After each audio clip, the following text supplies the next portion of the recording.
Sugatan ng isang mangingisda sa Kawayan, Ilocos Sur matapos atakihin ng pating. Sagana raw sa isda ang lugar kaya kahit may mga pating, patuloy pa rin ang pangingisda roon. Makibalita tayo kay CJ Turida ng GMA Dagupan. Sugatan sa kanang hita ang 25 anyos na mangingisdang si Benan Reintegrado matapos siyang atakihin ng pating sa barangay Villamar, Kawayan, Ilocos Sur. Hindi pangko di napadawi nga tangi ma'am na pinagmasayangan na mo pangko sinuro. Mong awa kun ma'am, timpeta din tibili bangkak adamo ng kurab dito saka kun ma'am. Kasama ng biktima ang kanyang ama na nangingisda sa laot nang mangyari ang insidente.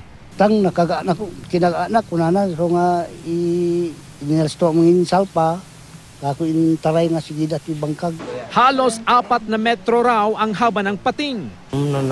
Naglusdoya pa din ti bangkakon ma'am, may na income kamakam ni father kong intarayon. Nagkapsota kon ma'am. Igida nga nagidda di jay bangka, kita dati lupo na dati surpan na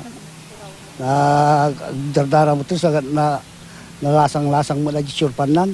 Batid daw ng mag-ama na may mga pating sa lugar, pero sagana raw ang nahuhuling isda roon, kaya patuloy silang pumapalaot sa lugar. Nagpapagaling pa rin ang biktima sa Ilocos Sur Provincial Hospital, Gabriela Silang.